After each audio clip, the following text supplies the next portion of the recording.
عمران خان صاحب کا کہنا ہے، انہوں نے کہا ہے کہ جی میں کسی صورت جو ہے وہ ڈیل نہیں کروں گا، اور اگر مجھے کوئی بنی گالا بھیجنے کی بھی کوشش کرے گا تو مجھے یہ والی ڈیل بھی جو ہے وہ منظور نہیں ہے۔ عمران خان کو جو ہے باہر کی کوئی مداخلت کی ضرورت نہیں ہے تو چھوڑ دیں۔ وہ بیٹھ کے رچرڈ گرینیل کو کس بات کی آپ لوگ ٹیگز کر رہے ہیں ٹویٹس کے اندر، کیوں بار بار کر رہے ہیں؟ آئینی بینچ کے سربراہ ہیں جسٹس امین الدین، ان کو قاضی فائز عیسیٰ پارٹ 2 قرار دے دیا گیا ہے عمران خان صاحب کی جانب سے۔ 2022 سے اب تک تقریباً 1 ارب روپے سے زائد کی رقم ادا کی جا چکی ہے۔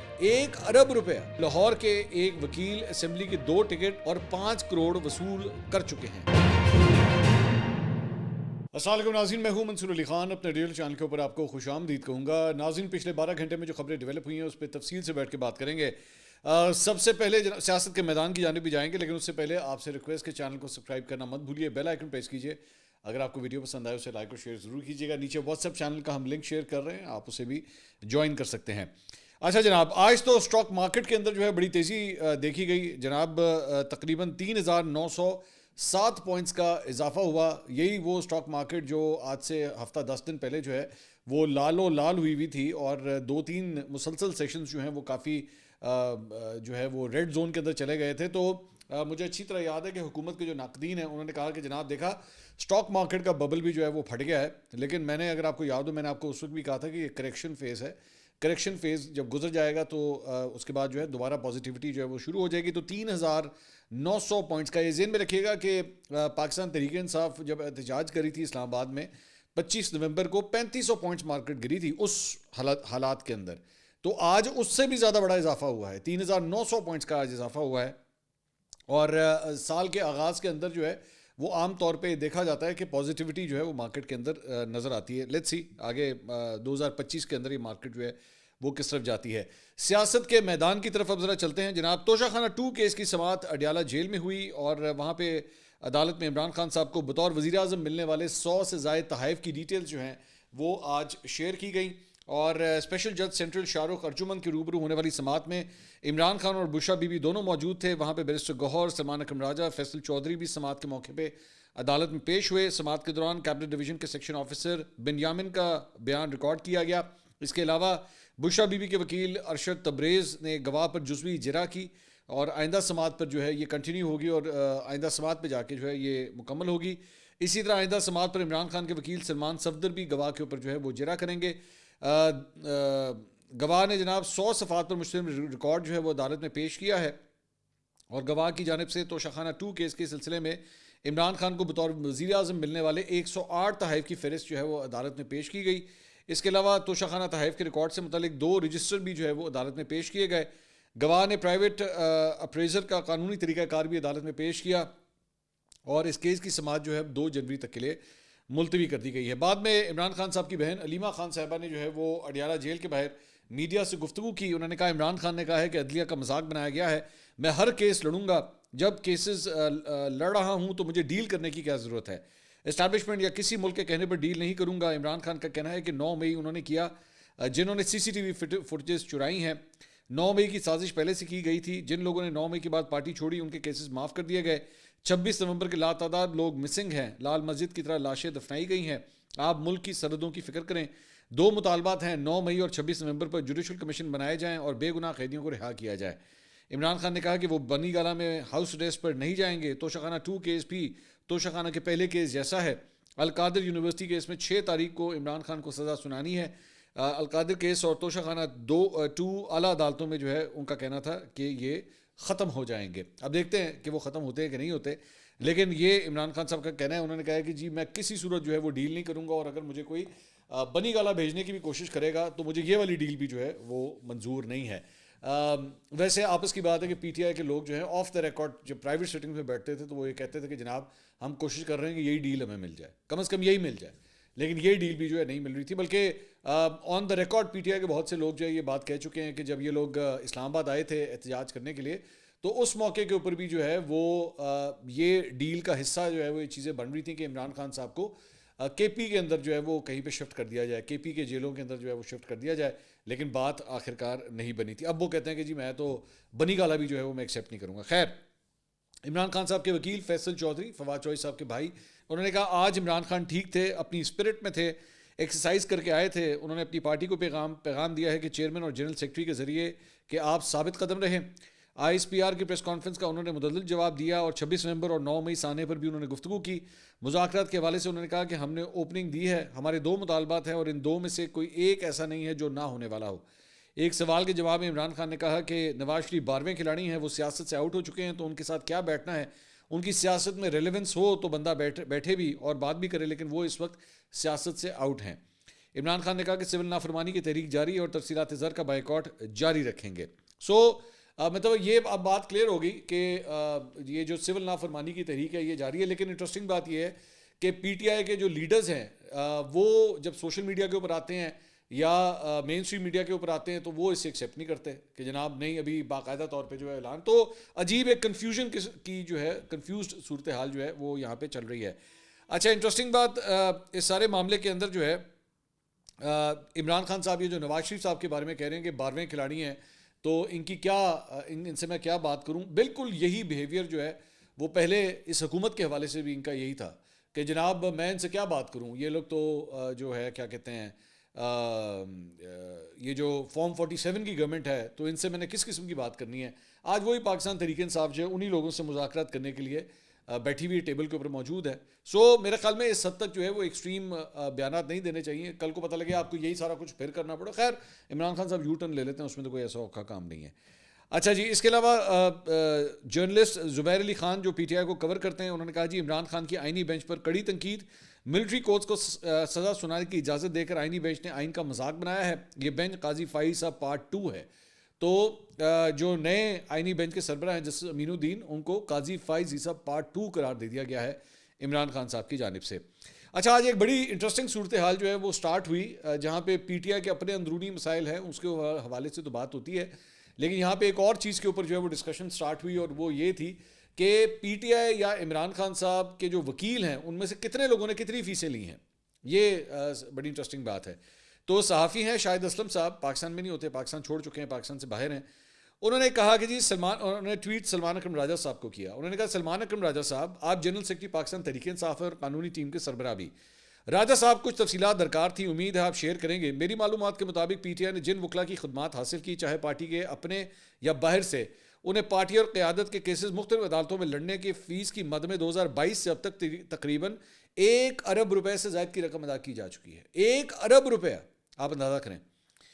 تو انہوں نے کہا کیا آپ بتانا پسند کریں گے کہ کن کن وکلا کو کتنی فیس ادا کی گئی اور کس کس کیس کے لیے, یہ بھی پلیز بتا دیں, اور خود آپ نے کتنی فیس PTI کے کیسز کی مد میں اب تک وصول کی ہے, شکریہ. اور انہوں نے سلمان اکرم راجہ اور PTI اور شیخ وقاص اکرم کو اس کے اندر جو ہے وہ ٹیگ بھی کیا ہوا تھا. شبیر ڈار صاحب ایک اور جرنلسٹ ہیں, انہوں نے بھی ٹویٹ کیا اسی معاملے پہ. انہوں نے کہا میری معلومات کے مطابق 1 ارب نہیں, کل رقم 40 کروڑ کے آس پاس ہے, جس میں سے جیل ٹرائل کے لیے مختص 4 رکنی وکلا ٹیم کے سربراہ 16 کروڑ وصول کر چکے ہیں. سلمان اکرم راجہ اور سینیٹر علی ظفر نے کوئی فیس وصول نہیں کی, جبکہ لاہور کے ایک وکیل اسمبلی کے 2 ٹکٹ اور 5 کروڑ وصول کر چکے ہیں. لاہور کے ایک وکیل کون ہو سکتے ہیں؟ میں ویسے ہی مطلب تکا مسلمانوں تکا لڑاؤ, تو میں تکا لڑا رہا تھا کہ کون سے وکیل ہیں جنہوں نے ٹکٹ لیے ہوں گے. تو میرے ذہن میں جن صاحب کا نام آ رہا ہے لطیف کھوسا صاحب ہیں جنہوں نے ٹکٹ لیا تھا.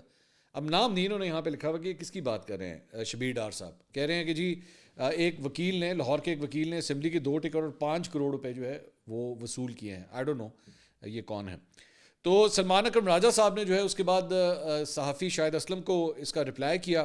انہوں نے کہا خواجہ حارث جو اب فوجی عدالتوں کے مقدمے میں ہمارے خلاف کھڑے ہیں, اور سلمان صفدر صاحب جو فوجداری مقدمات میں ہمارے سینئر وکیل ہیں, سیاسی وابستگی نہیں رکھتے, نے فیسیں لی ہیں, ارب نہیں. میں نے PTI یا خان صاحب کے کسی مقدمے میں کوئی فیس خرچہ نہیں لیا, دیگر مرکزی وکلا نے بھی فیس نہیں لی ہے. یہ سلمان اکرم راجہ صاحب نے بتایا. اچھا, انہوں نے صرف اس بات کا ڈینائی کیا کہ 1 ارب روپیہ نہیں ہے. کتنی اماؤنٹ ہے یہ بھی نہیں بتایا.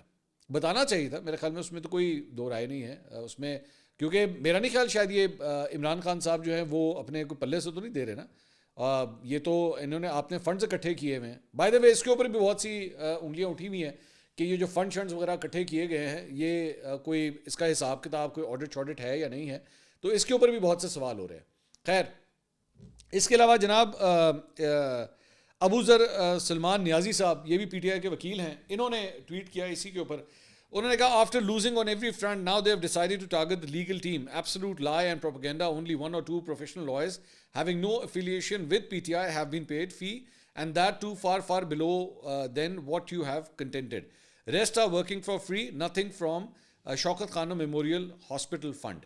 وہ کہہ رہے ہیں کہ شوکت خانم کا جو فنڈ ہے وہ یہاں پہ استعمال نہیں ہوا ہے, اور صرف وہ لوگ جو پروفیشنلی جو پی ٹی آئی کے ساتھ اٹیچ نہیں ہیں انہوں نے اپنی فیسیں لی ہیں, لیکن جو لوگ پی ٹی آئی کے ساتھ اٹیچڈ ہیں اور وکیل ہیں انہوں نے کسی قسم کی کوئی فیس نہیں لی ہے. پیسے انہوں نے بھی بتایا کہ وہ جو 2 لوگ ہیں جو وکیل ہیں انہوں نے کتنے کو پیسے لیے ہیں, اس کا کوئی ابھی تک اناؤنسمنٹ نہیں ہوا ہے. اچھا جی, کچھ مذاکرات کے حوالے سے بات کر لیں. خواجہ آصف صاحب نے جناب ایک انٹرویو دیا ہے, اور اس انٹرویو میں وہ فرماتے ہیں کہ تحریک انصاف نے جو مطالبات رکھے ہیں اس سے تو لگتا ہے کہ یہ مذاکرات کرنا ہی نہیں چاہتے. اگر کھلے ذہن کے ساتھ آئیں گے تو ہو سکتا ہے کہ کوئی راستہ نکل آئے. بین الاقوامی دباؤ قطعی طور پر قبول نہیں کریں گے, کوئی ڈکٹیشن نہیں لیں گے. وہاں کیا ہوتا ہے ہم نے اس پر کبھی بات نہیں کی. مغرب میں جو روایات ہیں کوئی اچھی نہیں. پاکستان کے بارے میں تشویش ہو رہی ہے لیکن غزہ پر خاموش ہیں. اسرائیل کو اسلحہ فراہم کر رہے ہیں, جو اسلحہ فراہم کرتا ہے وہ اتنا ہی گنہگار ہے جو اس اسلحے کو فائر کرتا ہے. یہ منافقت ہے. مغرب والوں کو زیب نہیں دیتا کہ ایک اسلامی ملک کے معاملات میں مداخلت کریں. جو مغرب میں بیٹھ کر انہیں ریکروٹ کر رہے ہیں ان کو بھی کچھ شرم کرنی چاہیے, کچھ حیا کرنی چاہیے. یہ خواجہ آصف صاحب نے جو ہے وہ کامنٹ کیا. بیسکلی میرے خیال میں جو بات کر رہے ہیں وہ امریکہ کی مداخلت کے حوالے سے, یا امریکہ جو کچھ کہتا ہے, یا ان کے مطلب جو ریچرڈ گرنیل ہے جو آج کل اس نے کام شروع کیا ہوا ہے, یہ میرے خیال میں اس کانٹیکس کے اندر خواجہ آصف صاحب جو ہے بات کر رہے ہیں. شیخ وقاص اکرم صاحب نے گفتگو کی. انہوں نے کہا یہ سیاسی مداری اندرون خانہ اس بات کو تسلیم کرتے ہیں کہ عمران خان ہی پاکستان کی واحد سیاسی حقیقت ہے جس نے ملکی ترقی کے لیے اپنے سکون و آرام کی قربانی دی. انہوں نے میڈیا کوریج اور عوامی توجہ حاصل کرنے کے لیے عمران خان کو ہدف تنقید بنانے والوں کو نواز شریف اور آصف زرداری کا درباری اور سیاسی مداری قرار دیتے ہوئے کہا کہ عمران خان عالمی سطح کے رہنما ہیں جبکہ ان کے نقاد محض اپنے آقاؤں کے پیادے ہیں جن کا کام بلا جواز تنقید کرنا ہے, کیونکہ شریف اور زرداری جیسے کرپٹ اور پرانے سیاسی خاندانوں کا سیاسی خاتمہ قریب ہے. اقتدار کے لالچی افراد کا یہ اتحاد ملکی مفادات کے لیے نہیں بلکہ عمران خان کو سیاسی منظرنامے سے باہر کرنے کے لیے ہے. تاہم ان کا یہ مضموم منصوبہ الٹا پڑ گیا اور وہ عمران خان کو سائیڈ لائن کرنے میں ناکام ہو گئے. شیخ وقاص اکرم نے بلاول بھٹو زرداری کو ناراض سیاسی بچہ قرار دیتے ہوئے مشورہ دیا کہ وہ عمران خان جیسے عالمی رہنما کے بجائے اپنی سطح کے سیاسی لیڈران کے ساتھ بحث پر توجہ مرکوز رکھیں. بدقسمتی سے زرداری کی تاریخ رہی ہے کہ وہ اپنی سیاسی طور پر ناپختہ نوجوان بیٹے کو مسلم لیگ نون پر دباؤ ڈالنے کے لیے استعمال کرتے ہیں تاکہ شریفوں کو نشانہ بنا کر مذاکرات میں فائدہ اٹھایا جا سکے. عمران خان نے زرداری اور شریف کے برعکس کبھی بھی سودے بازی کے لیے غیر ملکی مداخلت پر انحصار نہیں کیا, جنہوں نے ملک کو تباہی کی حالت میں چھوڑا اور جیلوں سے بچنے اور باہر نکلنے کے لیے مذاکرات کیے. سیکرٹری اطلاعات پی ٹی آئی نے خواجہ آصف کو انتہائی مضحکہ خیز سیاستدان قرار دیتے ہوئے کہا کہ ان کے سلطان محمود غزنوی کے بارے میں تبصروں نے پاکستان کو بین الاقوامی سطح پر مسلسل شرمندہ کیا, حالانکہ وہ وزیر دفاع اور وزیر خارجہ جیسے اہم عہدوں پر فائز رہ چکے ہیں. شیخ وقاص اکرم نے خواجہ آصف کو مخاطب کرتے ہوئے کہا کہ آپ اور آپ کے ساتھی برسوں سے یہ دعویٰ کر رہے ہیں کہ عمران خان فوج کا پروجیکٹ ہے. اچھا, یہ جو باہر کی مداخلت کے حوالے سے بات کر رہے ہیں نا کہ شیخ صاحب کہ جی عمران خان کو جو ہے باہر کی کوئی مداخلت کی ضرورت نہیں ہے تو چھوڑ دیں. وہ بیٹھ کے ریچرڈ گرنیل کو کس بات کی آپ لوگ ٹیگز کر رہے ہیں ٹویٹس کے اندر, کیوں بار بار کر رہے ہیں؟ وہ شہباز گل جو ہے ہر بات کے اندر شکایت کیوں لگاتا ہے ریچرڈ گرنیل کو بیٹھ کے ٹیگ کر کر کے, دیکھیں جی اس نے مجھے یہ کہہ دیا, دیکھیں اس نے مجھے یہ کہہ دیا, یہ دیکھیں میری یہ بھی شکایت ہے. یہ کیا حرکتیں ہو رہی ہیں؟ وہ چھوٹے بچے نہیں ہوتے نرسری کے جو بیٹھ کے ٹیچروں کو شکایت لگاتے ہیں, اس طرح کی تو حرکتیں ہو رہی ہیں. پھر آپ کہتے ہیں جی ہم بیرونی, آپ ذرا کوئی 1 منٹ کے لیے آپ کبھی سوچ سکتے ہیں کہ کسی اور سیاسی جماعت کا بندہ وہ بیٹھ کے امریکی یا انگلش یعنی کہ یو کے یا کینیڈا یا کسی اور ملک کے کسی وزیر کو بیٹھ کے یا مشیر کو بیٹھ کے ٹیگ کر رہا ہو کہ دیکھیں پاکستان میں یہ ہو گیا, دیکھیں پاکستان میں وہ ہو گیا. لوگ کہیں گے یار آپ کا مسئلہ ہے, گھر کا مسئلہ ہے, گھر کے مسئلے کو ادھر سالو کریں بیٹھ کے, ادھر کے خود کریں نا بیٹھ کے سالو, جائیں جا کے خود جا کے فیس کریں گے. ریچرڈ گرنیل کو بار بار کس بات کا آپ لوگ ٹیگ مارتے ہیں؟ خیر کر لیں اپنی اپنی اپنی چاہ یہ بھی پوری کر لیں, کوئی ایسی بات نہیں. یہ شوق بھی وہ ان کو اپنی ان کی سیٹنگز ہوئی ہوئی ہیں وہاں پہ واشنگٹن کے اندر, وہ اپنے چکروں کے اندر وہ لگا ہوا ہے, لگے رہیں, ٹھیک ہے, بنائیں لوگوں کو بیوقوف بنائیں. اچھا جی, اس کے علاوہ جناب عظمہ بخاری صاحبہ نے بھی آج ٹویٹ کیا, پریس کانفرنس کی, اور انہوں نے کہا جی پنجاب کے عوام فتنہ اور احتجاج کی سیاست کو سپورٹ نہیں کرتے. انہوں نے کہا کہ وزیر اعلیٰ مریم نواز کا حکومتی معاملہ چلانے کا 1 سال مکمل ہونے والا ہے, میرے پاس پچھلے 10 ماہ کا رپورٹ کارڈ موجود ہے. کہا تھا وزیر اعلیٰ مریم نواز کے اقدامات فائلوں کے لیے نہیں ہیں. انہوں نے کہا کہ وزیر اعلیٰ پنجاب نے ثابت کیا کارکردگی کے لیے ضروری نہیں کہ کتنی باری ہے, کارکردگی ثابت کرنے کے لیے اہل ہونا ضروری ہے. خیبر پختونخوا میں بھی ایک حکومت ہے, کرم اور پارا چنار کے حالات سب کے سامنے ہیں. کرم اور پارا چنار کی سڑکیں کھلوانا گنڈا پور کا کام ہے. کرم اور پارا چنار کی سڑکیں کھلوانا گنڈا پور کا کام ہے. حالات خراب کرنے کی سیاست کو پنجاب کے عوام سپورٹ نہیں کرتے. انہوں نے کہا لائف سٹاک کارڈ کا اجرا کیا جا چکا ہے. دیہی خواتین لائف سٹاک کارڈ کے ذریعے مویشی خرید سکیں گی. ماحولیات کے لیے تاریخی اقدامات ہوئے ہیں. لاہور میں اپنی نوعیت کا پہلا اسموک ٹاور انسٹال کر دیا گیا ہے. لاہور میں ماڈل فش مارکیٹ بھی قائم ہوگی. انہوں نے کہا کہ لاہور میں سبزی منڈی کالا شاہ کاکو کے قریب بننے جا رہی ہے. دیہی رانی پروگرام میں بچیوں کو سلامی کے طور پر گھریلو سامان دیا جائے گا. وزیر اعلیٰ بچوں کی شادیوں میں خود شرکت کریں گی. اچھا جی, اس کے علاوہ ایک بڑی انٹرسٹنگ گفتگو جو ہے وہ خرم دستگیر صاحب ان کے حوالے سے آئی ہے. آپ جانتے ہیں کہ انہوں نے پچھلے دنوں ایک انٹرویو دیا تھا اور اس میں انہوں نے کہا تھا کہ جناب نواز شریف صاحب جو ہے ان کو مجھ سے ملے ہوئے 1.5 سال ہو چکا ہے. اب خرم دستگیر صاحب جو ہیں وہ گجرانوالہ سے مطلب تعلق رکھتے ہیں اور گجرانوالہ میں کوئی نون لیگ کی بہت اچھی پرفارمنس نہیں تھی اس بار. تو انہوں نے آج ٹی وی سے گفتگو کرتے ہوئے کہا, انہوں نے کہا نواز شریف کا مجھ سے نہ ملنے کا فیصلہ ان کا ذاتی فیصلہ ہے. میں بس اتنا چاہتا ہوں کہ وہ پچھلے الیکشن سے سبق سیکھیں. جب سے انٹرنیٹ موبائل فون پر آیا ہے تب سے پاکستان میں ایک بہت بڑی معاشرتی تبدیلی آ چکی ہے. پاکستانی عوام کے نواز شریف سے بہت سے سوال ہیں جن کے جواب ان کو دینا ہوں گے. یہ خرم دستگیر صاحب یہ فرما رہے ہیں. اچھا, یہ جو میں بار بار یہ بات کر رہا ہوں یہ کوئی چھوٹی بات نہیں ہے کہ خرم دستگیر جیسا بندہ جو ہے نا وہ یہ بات کر رہا ہے. میں خرم صاحب کو میں جانتا ہوں کئی سالوں سے, میرے پروگرامز میں وہ تشریف لاتے رہتے ہیں.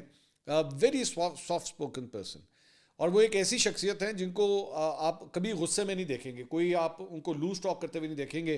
کوئی واہیات قسم کی گفتگو کرتے ہوئے آپ نہیں دیکھیں گے. تو اگر وہ بھی اس بات کے اوپر مجبور ہو گئے ہیں کہ وہ یہ بات کریں کہ جناب ایک سیاسی انقلاب آ رہا ہے اور موبائل فون کے ذریعے جب سے انٹرنیٹ آیا ہے لوگوں میں شعور بڑھ گیا ہے, لوگ سوال کرنا چاہتے ہیں, آپ کو جواب دینا پڑے گا اور ان کے جواب نہیں مل رہے, تو دس از سم تھنگ ویری سیریس. یہ بیسکلی اپنی لیڈرشپ کو بتانے کی کوشش کر رہے ہیں کہ ہوش کے ناخن لیں, آپ لوگ چیزوں کو اسیس نہیں کر رہے جس طرح کرنا چاہیے. اور میں آپ کو یہ بات بھی بتا دوں کہ خرم دستگیر صاحب جو ہے نا وہ اکیلے نہیں ہیں جن کو یہ چیز فیل ہو رہی ہے. میں آپ کو بالکل بتا سکتا ہوں کہ پارٹی کے اندر اور بہت سے ایسے لوگ ہیں جو ہم سے پرائیویٹ ڈسکشنز کے اندر بیٹھ کے جو ہے وہ یہ بات کرتے ہیں کہ آپ کا جو ہے وہ عوام کے ساتھ رابطہ بالکل ٹوٹتا جا رہا ہے, آپ کا بالکل کوئی لینا دینا ہی نہیں ہے جیسے عوام کے ساتھ. تو نون لیگ کو پتہ بھی نہیں لگے گا کہ اس کے ساتھ ہوا کیا. اگر تو حالات اسی طرح چلتے رہے نا, ان کو پتہ بھی نہیں لگے گا کہ ایکچولی ان کے ساتھ کیا ہوا ہے. خیر, اس کے علاوہ جناب ذرا کھیل کے میدان کے حوالے سے بھی بات کر لیں. میلبرن ٹیسٹ یا باکسنگ ڈے ٹیسٹ جسے کہتے ہیں وہ اس کے اندر جو ہے وہ جناب بھارتی ٹیم کی مشکلات جو ہیں وہ بڑھنا شروع ہو گئی. آسٹریلیا جو ہے اس نے 2-1 کی آج برتری حاصل کر لی ہے ٹیسٹ سیریز کے اندر, اور وہاں پہ اب سیریز میں جو ہے وہ آگے آ چکا ہے. انٹرسٹنگ بات یہ ہے کہ آج جب کھیل کا آغاز ہوا تو زیادہ تر جو کرکٹ کے ماہرین تھے وہ یہی کہہ رہے تھے کہ موسٹ پرابلی یہ میچ جو ہے وہ ڈرا کی طرف جا رہا ہے. لیکن اس کے بعد جیسوال جو ان کا ایک اوپنر لڑکا ہے, ینگ لڑکا ہے, اس کا ایک آؤٹ ہوا اور اس کے بعد جو ہے وہ لائن لگنا شروع ہو گئی. روہت شرما کپتان وہ بھی فیل ہو گئے, ساتھ ہی ساتھ وہ کوہلی جو ہے وہ بھی فیل ہو گئے. وہی کوہلی کی پرانی عادت, ان میں 12ویں وکٹ کے اوپر تقریباً 11ویں یا 12ویں وکٹ کے اوپر جا کے جو ہے اس نے وہ بال کو کھیلا اور اس نے نک دیا. باقی پوری ٹیسٹ سیریز کے اندر بھی جو ہے وہ یہی ہوتا رہا ہے, سارے پیچھے کے جو کوریڈور ہے اس کے اندر وہ کیچ ہوتا رہا ہے. تو اب تو مطلب خود انڈیا کے اندر یہ باتیں ہونا شروع ہو گئی ہیں جی کوہلی کی شاید اب ٹیسٹ کرکٹ سے بھی ریٹائرمنٹ ہو جانی چاہیے. روہت شرما کی تو ہونی چاہیے لیکن کوہلی کی بھی جو ہے ہو جانی چاہیے. It's the end now. بڑے افسوس کی بات ہے کہ مطلب آسٹریلیا جو ہے جناب بڑے بڑے نامی گرامی لوگ جو ہے وہ یہاں پہ ان کے کریئر ختم ہوئے آ کے آسٹریلیا کے اندر. روہت شرما نے بھی جو ہے وہ دوسری اننگز کے اندر صرف 10 رنز بنائے اور وہ بھی پیویلین واپس لوٹ گئے. بہت بری طرح ناکام, as a captain as a batsman بہت بری طرح روہت شرما جو ہے ناکام ہوئے. لیکن ایک جو جیسوال کا ایک آؤٹ تھا اس کے اوپر بڑی کنٹروورسی ہوئی, اور اس کے اوپر کنٹروورسی یوں ہوئی کہ اس نے ایک باؤنسر جو ہے اسے کھیلنے کی کوشش کی, ہک کرنے کی کوشش کی, تو وہ پیچھے وکٹ کیپر کو جو ہے وہ کیچ ہوا. اب امپائر نے جو ہے وہ انیشلی ڈیسیجن نہیں دیا, اسے چیلنج کیا گیا, تھرڈ امپائر کے پاس گیا, جو سنیکو میٹر تھا, سنیکو میٹر کے اندر جو ہے آواز ایز سچ نہیں آئی, لیکن بال کی ڈیویشن جو ہے وہ کلیئر کٹ نظر آ رہی تھی کہ بال جو ہے وہ اچھا خاصا ڈیویٹ ہوا ہے اور یا بیٹ سے یا گلو سے لگ کے جو ہے پیچھے کیچ ہوا ہے. اب اس کے اوپر سنیکو میٹر میں جو ہے وہ جب چیز نہیں آئی تھی, لیکن جب بال ٹریکنگ ٹیکنالوجی کا استعمال کیا گیا تو وہ کلیئر کٹ نظر آ رہا تھا کہ وہ پیچھے وکٹ کیپر کے پاس کیچ ہوا ہے. اور ساتھ ہی ساتھ مطلب بال کی ڈائریکشن بھی جو ہے وہ نیکڈ آئی سے بھی نظر آ رہا تھا کہ چینج ہوئی ہے. لیکن اور اس کے بعد الٹیمیٹلی تھرڈ امپائر نے جو ہے آؤٹ دے دیا. سنیکو میٹر کے اندر آواز نہیں ہے. اب مجھے یہ لگتا ہے کہ سنیکو میٹر میں آواز کیوں نہیں آئی, شاید اس کی ریزن یہ تھی کہ بال ہک کی طرف جو ہے وہ کھیلا جا رہا تھا, بہت ہائٹ کے اوپر جو ہے وہ مائک ہوتے کہاں پہ, یہ جو مائکس ہوتے ہیں سنیکو میٹرز کے, یہ وکٹ کے اندر لگے ہوتے ہیں, یہ وہاں سے اس کو پک کیا جا رہا ہوتا ہے, اس کی ساؤنڈ جو ہے وہاں سے پک کی جا رہی ہوتی ہے. تو شاید چونکہ یہ بہت ہائٹ کے اوپر کھیلا جا رہا تھا, شاید اس وجہ سے اس کے اندر مائک کے اندر آواز نہیں آئی ہوگی. لیکن کلیئر کٹ ڈیویشن جو ہے وہ نظر آ رہی تھی. جب تھرڈ امپائر نے آؤٹ دے دیا تو جیسوال جو ہے وہاں سے امپائر سے تھوڑا سا جا کے انہوں نے آرگیو بھی کیا کہ بھئی آؤٹ کس طرح دے دیا آپ نے, سنیکو میٹر کے اندر تو آواز ہی نہیں آئی. تو انڈین میڈیا بھی جو ہے وہ آج چیخیں مار رہا ہے کہ جی اگر جیسوال آؤٹ نہ ہوتا تو شاید ہم یہ میچ جو ہے وہ بچا لیتے یا ڈرا کر لیتے ہم لوگ. لیکن میچ جو ہے وہ ہار گئے کیونکہ پوری لائن لگ گئی انڈین بیٹسمینوں کی. تو انڈیا کے اندر جو ہے وہ آج بڑا صف ماتم بچھا ہوا ہے اس بات کے اوپر کہ جی ہمارے ساتھ زیادتی ہوگی آسٹریلیا کے اندر. اوپر سے یہ وہی میچ ہے جس میں کوہلی نے بھی بدتمیزی کی, آسٹریلین اوپنر کے ساتھ اسے کندھا مارا تھا, اوپر سے میچ بھی ہار گئے. تو ڈبل تکلیف ہو رہی ہے انڈیا کے اندر جو ہے, اس ساری چیز کو لے کے ڈبل تکلیف ہو رہی ہے. تو کیا کیا جا سکتا ہے, دس از کرکٹ. اب جمعے کو اگلا میچ جو ہے وہ شروع ہوگا, دیکھتے ہیں انڈیا جو ہے وہ سیریز بچانے میں کامیاب ہوتا ہے یا نہیں. اگلی ویڈیو میں آپ سے دوبارہ ملاقات ہوگی. اللہ حافظ.